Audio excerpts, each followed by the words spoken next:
ஜனவரி 6. நமது அனுதின மன்னா ஊழியங்களின் வாழ்த்துக்களுடன் இன்றைய நற்செய்தி. பெத்லஹேம் என்னும் சிற்றூர். இன்றைய வேத வாசிப்பு மத்தேயு 2:1-11 வரை. ஏரோது ராஜாவின் நாட்களில் யூதேயாவிலுள்ள பெத்லஹேமிலே இயேசு பிறந்த பொழுது கிழக்கிலிருந்து சாஸ்திரிகள் எருசலேமுக்கு வந்து, யூதருக்கு ராஜாவாக பிறந்திருக்கிறவர் எங்கே? கிழக்கிலே அவருடைய நட்சத்திரத்தை கண்டு அவரை பணிந்து கொள்ள வந்தோம் என்றார்கள். ஏரோது ராஜா அதை கேட்ட பொழுது அவனும் அவனோடு கூட எருசலேம் நகரத்தார் அனைவரும் கலங்கினார்கள். அவன் பிரதான ஆசாரியர் ஜனத்தின் வேதபாரகர் எல்லாரையும் கூடி வரச் செய்து, கிறிஸ்துவானவர் எங்கே பிறப்பார் என்று அவர்களிடத்தில் விசாரித்தான். அதற்கு அவர்கள், யூதேயாவிலுள்ள பெத்லஹேமிலே பிறப்பார். அதேனென்றால், யூதேயா தேசத்திலுள்ள பெத்லஹேமே, யூதாவின் பிரபுக்களில் நீ சிறியதல்ல. என் ஜனமாகிய இஸ்ரவேலை ஆளும் பிரபு உன்னிடத்திலிருந்து புறப்படுவார் என்று தீர்க்கதரிசியினால் எழுதப்பட்டிருக்கிறது என்றார்கள். அப்பொழுது ஏரோது சாஸ்திரிகளை இரகசியமாய் அழைத்து நட்சத்திரம் காணப்பட்ட காலத்தை குறித்து அவர்களிடத்தில் திட்டமாய் விசாரித்து, நீங்கள் போய் பிள்ளையை குறித்து திட்டமாய் விசாரியுங்கள். நீங்கள் அதை கண்ட பின்பு நானும் வந்து அதை பணிந்து கொள்ளும்படி எனக்கு அறிவியுங்கள் என்று சொல்லி அவர்களை பெத்லஹேமுக்கு அனுப்பினான். ராஜா சொன்னதை அவர்கள் கேட்டு போகையில், இதோ அவர்கள் கிழக்கிலே கண்ட நட்சத்திரம் பிள்ளை இருந்த ஸ்தலத்திற்கு மேல் வந்து நிற்கும் வரைக்கும் அவர்களுக்கு முன் சென்றது. அவர்கள் அந்த வீட்டுக்குள் பிரவேசித்து பிள்ளையையும் அதன் தாயாகிய மரியாளையும் கண்டு சாஷ்டாங்கமாய் விழுந்து அதை பணிந்து கொண்டு தங்கள் பொக்கிஷங்களை திறந்து பொன்னையும் தூபவர்க்கத்தையும் வெள்ளை போளத்தையும் அதற்கு காணிக்கையாக வைத்தார்கள். முக்கிய வசனம்: பெத்லஹேமே, என் ஜனமாகிய இஸ்ரவேலை ஆளும் பிரபு உன்னிடத்திலிருந்து புறப்படுவார். மத்தேயு 2:6.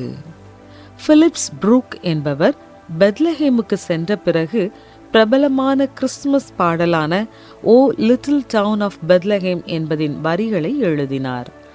அமெரிக்காவில் உள்ள ஒரு சபையின் போதகரான ப்ரூக்ஸ் அவருடைய அனுபவத்தால் மனம் நெகிழ்ந்து, கிறிஸ்துமஸ்க்கு முந்தின இரவு பெத்லஹேமின் பழைய தேவாலயத்தில் இயேசு பிறந்த இடத்திற்கு அருகில் நான் நின்று கொண்டிருந்த போது மணிக்கு மணி சபை முழுவதும் தேவனை துதிக்கும் அற்புதமான பாடல்களால் ஒலித்து கொண்டிருந்த போது மீண்டும் மீண்டுமாக இரட்சகர் பிறப்பின் அற்புதமான இரவை பற்றி ஒருவருக்கொருவர் சொன்னதை எனக்கு நன்கு தெரிந்த குரல்களைப் போல என்னால் கேட்க முடிந்தது.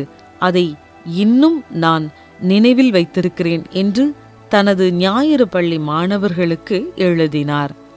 1868 ஆண்டில் ப்ரூக்ஸ் தனது சிந்தனைகளை ஒரு கவிதையாக வடித்தார்.